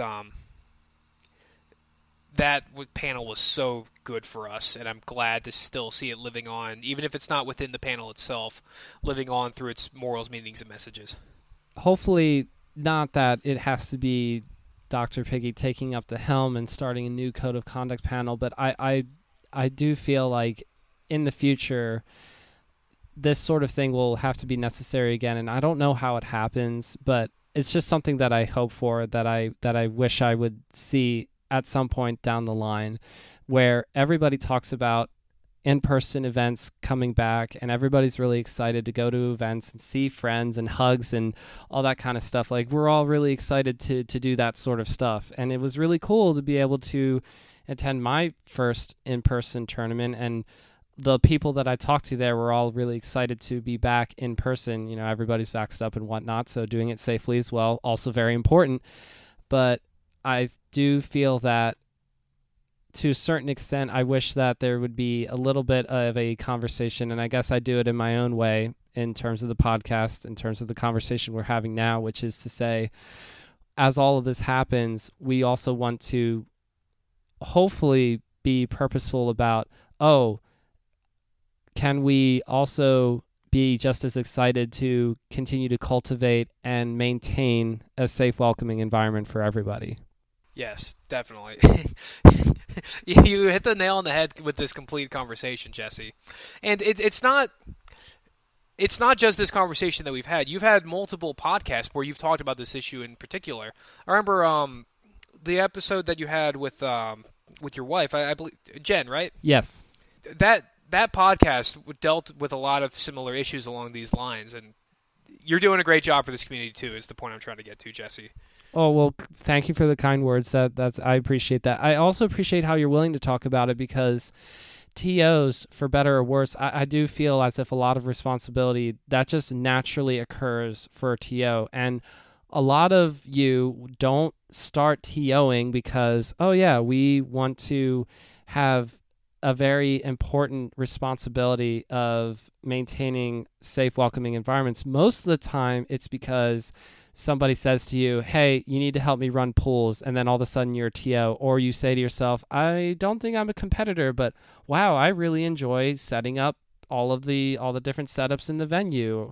And you don't get into it for this, but eventually, as you continue to grow and evolve and mature, you eventually realize this has to be part of it as well. And a lot of it has to do with personal conflict, confrontation and conflict, and then you have to pick sides and whatever else, but you have to start to maintain that as well, that in order for there to be awesome sick melee or Smash events in general, since there is a little bit of a crossover average wise between all events that are held, but that you have to maintain this part as well. And that, as messed up as it can be sometimes, that is something that it is important. And I do try to, like you said, try to have this conversation at least once in a while, or to acknowledge that things like this are happening, because it's so cool to see stuff like Summit 11 being around the corner, and I love talking about that kind of stuff too. But I just feel like if we forget is, I don't want to make it seem like a Animal Farm scenario where we forget about stuff that has happened in the past, but I certainly want to learn from it. Yeah. I do think it's important to keep it in mind, because it's such an important topic. If you don't think about it, talk about it with others often enough, it is possible that you're not considering it at different opportunities there.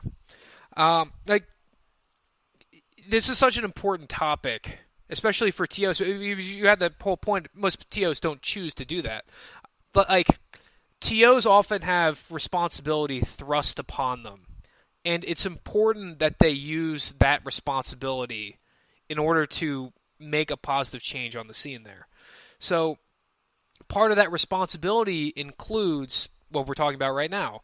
That includes the confrontations with other players, making sure you have a safe environment, keeping an eye on this stuff, and making sure to have conversations about it so it's not some elephant in the room. An elephant in the room in this example could trample all of your attendees, make a lot of lives worse. So it's important to keep this stuff in discussion, in mind. This isn't some topic that you can just go without talking about. This is important, and which is why I've enjoyed this conversation so much. So to start to get in the direction of wrapping up, we can move on from this and we can try to wrap up with something that's a positive note, because I do like to end conversations in that way. I would like to ask you about not what Melee means to you, but like you've talked about this a little bit, where you say, I'm very passionate about this game, very passionate about TOing, and I want to continue to support Pittsburgh because I'm here, and as long as I'm here, I want to be involved at least in some way.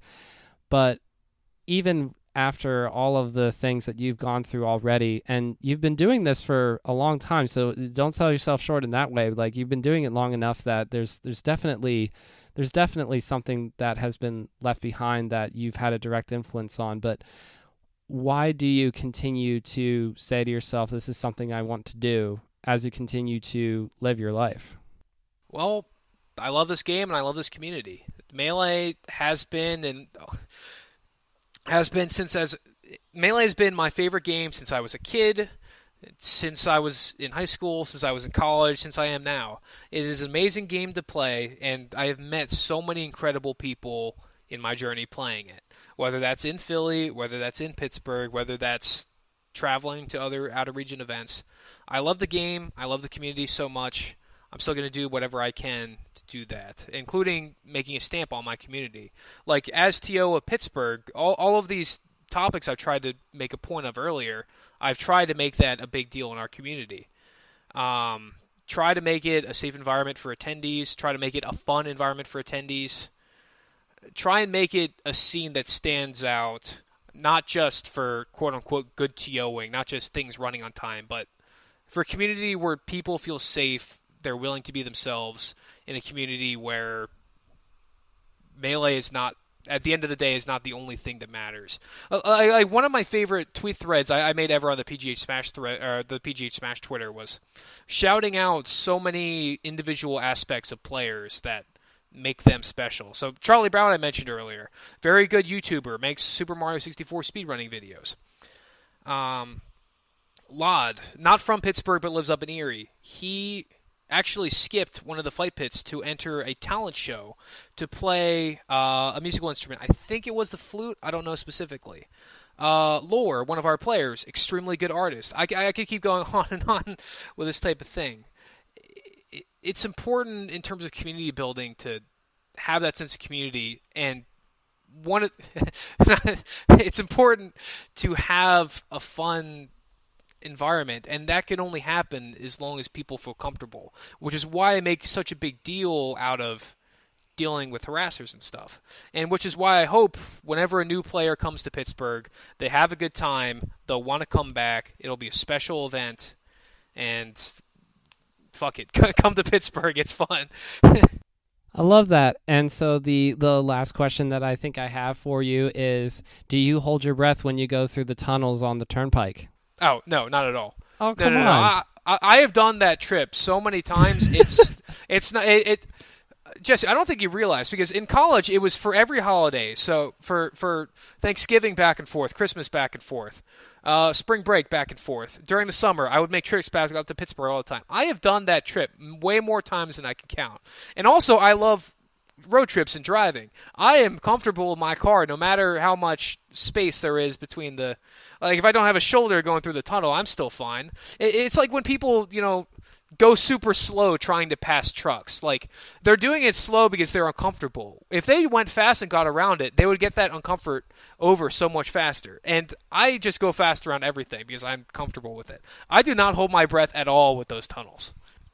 But that's why the Amish can frustrate you so much, because... Yes, exactly. That is exactly right. You have brought this full circle, Jesse. They're never going to get to the optimal level. Yeah. Like, if they were a Melee player, they'd probably be at my speed right now. Yeah. Yep. Although I have a question before we close. As I understand, this is your first recorded podcast since you went to that event last Saturday. Correct. So how did you like it? You mentioned you went 0-2, and I know that you had those interviews of players, but how was the event? Did you have a good time? Yes, I did have a good time. The nerves that I was talking about before kind of rolled off once I just got through that initial, like, okay, so Jesse, Cypher, this is Mushi, this is Kitchen Table, this is, and like going through, and I'm like, well, I won't remember everybody's name off the bat, but it's nice to meet y'all. And they were like, hey, welcome.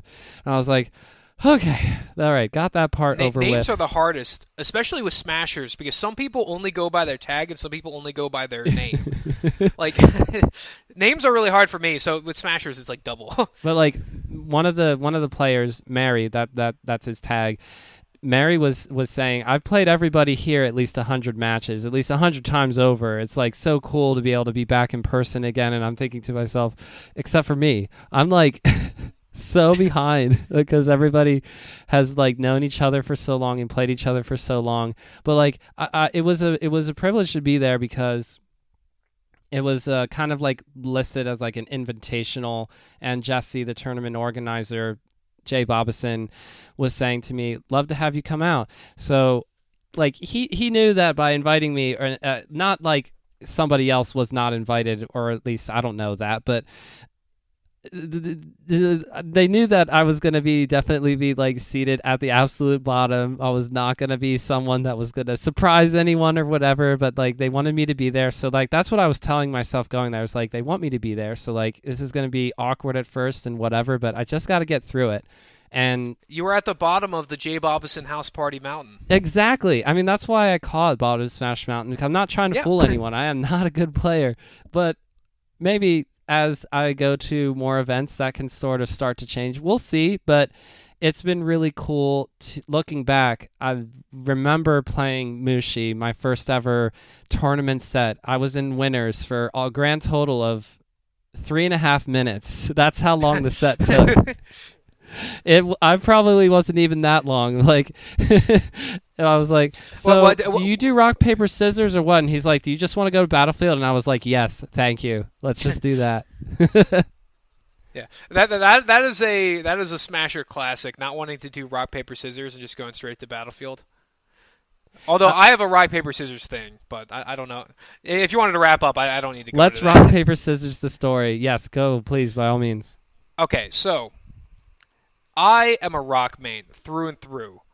My whole life, Rock has always been the coolest character. I have so much fun smashing anybody that comes into my path.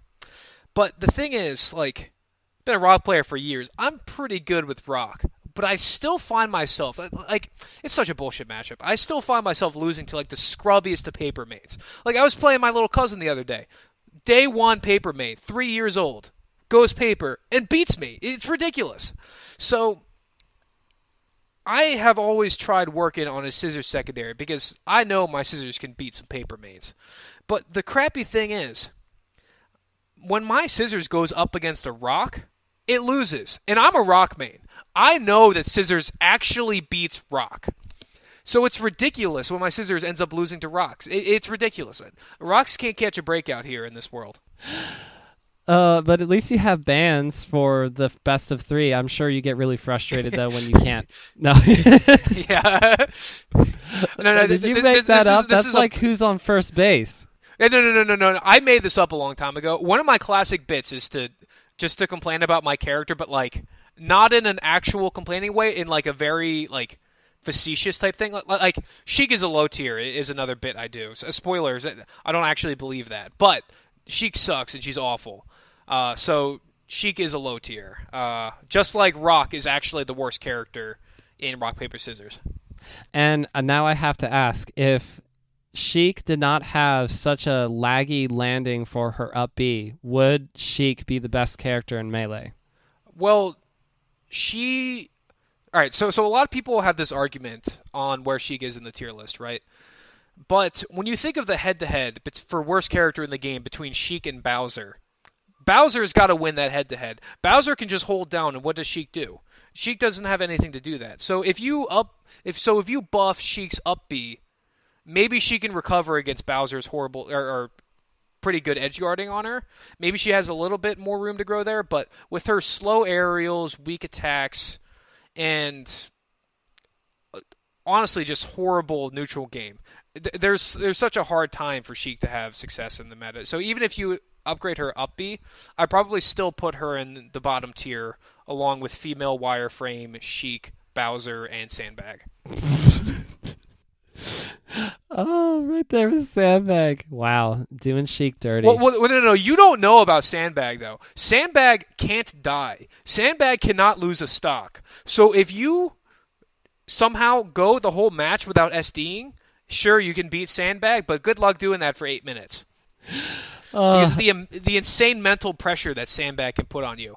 Because Sandbag may be off the stage, just floating in the bottom down there, but the player is not. The player can just start trash talking you. Get that insane mental damage there. Who's the best Sandbag in Pittsburgh? Is it you? I'm pretty good with Sandbag. So I'm a male wireframe main. I'm just limited by the constraints of our time. So I have tried to petition Fizzy to finally patch in male wireframe to be allowed to use on Slippy Replay. Giga Bowser was legal for a little bit, but the 6 non-traditionally accessible characters should be legalized in my opinion. Giga Bowser, Sandbag, male wireframe, female wireframe, Master Hand, and Crazy Hand. If we're talking about the best female wireframe in Pittsburgh, that would be the Lake. Best male wireframe is Abate. Abate actually also plays male wireframe. He has a whole combo video of male wireframe, unironically. One of the best combo videos I've ever seen, just because it's so ridiculous. You should watch that combo video. I'm not even okay. The bit is on hold for a little bit. Abate has a male wireframe combo video. What the fuck? And I played it. It's good. It is good. Like he has spent actual hours grinding male wireframe. Now he doesn't have the tech skill like I do. When I grind male wireframe, I'm trying to find the best aspects of the character. But as far as getting the proper mix up, because for example on Spacies, male wireframe up throw can chain grab if they DI in, but on away if you mix in an up tilt or a regrab, you can then get them on really bad DI if they get hit with male wireframe up throw up tilt, if I remember right. I don't know. I don't practice melee anymore, so I'm a little behind on my male wireframe tech skill. You probably have better luck getting Team Acania to add in male wireframe. They might have that on the character select. That's a good idea. Yo, male wireframe in volleyball? Yo, me and Abate male wireframe teams in volleyball versus, I don't know, whoever, Mango and Lucky. They just can't. They just can't handle you. Because no, male wireframe is actually good in volleyball because his up air is massive. Imagine, okay, so you know how Captain Falcon is the most busted, broken character in the game. Think about Captain Falcon's up air, but multiply that by 1.5. Male wireframe having up air honestly makes him a better character than Sheik. Oh, okay, no, that's too much of a bit. Male wireframe's up air is almost good enough to make male wireframe not completely awful. That move is busted. Better up air than Fox up air. Fox up air definitely has better killing power, but as far as utility, male wireframe's neutral is predicated on that. You gimp with it, you edge guard with it, you combo with it. You play neutral with it. I don't know. It's massive. It is a neutral tool on its own. So can you tell the people where to find you, either as a bit or your real socials and such? Okay. Follow me on Twitter at Jonny Gumball. No H. That's very important. If you spell my name with an H, I will be upset. JONNY Gumball. GUMBALL. I'm sure I'll be linked in the description of the podcast, as Jesse always does. I do try very hard. Yeah, only follow me on Twitter. I don't really use much other social media. And I spend all of my day on Twitter, so if you follow me, then I don't know. You'll see some shit post retweeted or something. Yeah, let's go. So that just about wraps everything up. The last thing I will say is you were one of the day ones, if you will. So I wanted to say thank you for retweeting and for like basically just like dropping the follow and like more or less making yourself known, because some people, and it's not really their problem or their responsibility to tell me, a podcaster, I listen to your podcast, but you made that enough of a thing that I noticed, and I was like, oh, that's very cool. Okay, cool. TO, let's go. I want to talk to TOs, but I feel bad because that was a while ago and we are only just now getting you on. So if you'll accept my semi apology on that, I also want to attach it with a thank you, because you have been like one of the day ones. So it's been really cool to finally have you on to hear more about you. All right. Well, one, it's an honor to be on. Two, I love this podcast. I'm a really big podcast person because I'm really into college football, and so like you get a lot of content from just listening to college football podcasts. And I love watching. I love listening to yours because it's interviewing people I like with interesting stories from the Melee community. It's very much like my go-to Melee podcast nowadays. And you have on so many fun guests. I think the first guest I remember listening to yours was Patty of Austin Melee. I met Patty at Fight Pit 7, really good guy, and all the time seeing him since, really good person, and watching his YouTube on Austin Melee, really good thing, and listening to the podcast interview for that, it was great. And then you have on the rest of Austin Melee. Like, I've met Shook in passing before, but like I don't know Ted Green, I don't know Michael. Wait, is it Michael? Oh, Mike. No. Yeah. Mm-hmm. Mike. Yeah. Cave yeah, Lemon. Yeah. Yeah. Okay. Yeah. Cave Lemon. That's okay. I was looking for the tag. I try not to say the first names of people when I could say their tags if I've never like met them. Like we'd at least DM before, so I've been saying Jesse instead of Cypher. Anyway, you had on so many interesting podcast guests that I wanted to hear from, and you had such good questions. You did such good research. It was just, and you were from Pennsylvania. That's also a benefit when it's someone local, especially interviewing local people that I care about. It's easy to join there, and you don't need to apologize for this. I'm very low ambition when it comes to Smash stuff, so like I'm not ever gonna be the person to like DM you and ask to be on your podcast. You know what I mean? So the fact that you reached out to me was like great. I was honored to be invited onto this podcast then. But this is the thing that comes up with TOing too, because there's some TOs out there who will like. Don't get me wrong, persistence is a good thing, but there are definitely some TOs out there who will like message, like DM over and over and over and over and over and over again, like any single person, multiple times. I'm not that type of person. I like to let my actions speak for themselves, or just like try to have a good enough first message, and if not, I get the point. So, wait, where was I going with this? You're a humble guy. Yeah. I'm a humble guy, and I'm happy to be on. I'm happy to keep supporting the podcast. Happy to keep listening. I'll keep doing whatever, Jesse. Thank you so much for joining me on Bottom of the Smash Mountain, Johnny. Yep, of course. Come to Fight Pit next year. Or, well, whenever we have one. Absolutely. What are you not going to ask me? What does the cow say? Woo, you made it. Congratulations. And hey, I made it too. The reason why I am laughing a little bit about that is because it is now the next day. It's 12:09 a.m. I've been up a little while getting this edited and ready to go. I try very hard not to stay up this late because I have work and I have a family and all that stuff, but I'm doing it because I got 2 more interviews this week and I'm a busy person. So, when do I sleep? Well, that's not important. Anyway, I was actually just about to press stop recording to record a new ending, but you know what? We're going to keep it because if I record another ending, that's going to take more time and I'll be up later. So I am taking care of myself on an okay level, but it has been a little bit crazy because we are now officially going to be moving into a new home at the end of July, beginning of August, and I got all kinds of details about that. And as you heard during the interview, I also went to my first tournament ever, and I went 0-2, and it was really fun. And I would love to talk to you some more about that, but I'm going to save it for the next episode because I am tired. So we will get back to this. Don't you worry. But thank you so much for joining me for the interview today. I'll catch you another time very soon on the next episode of Bottom of the Smash Mountain, where we talk a little bit more about why I'm moving into a new home and why I went 0-2. I mean, it's pretty obvious I'm not good at Melee, but you get it. Thank you so much for joining me. And yes, like I said before, we'll catch you next time.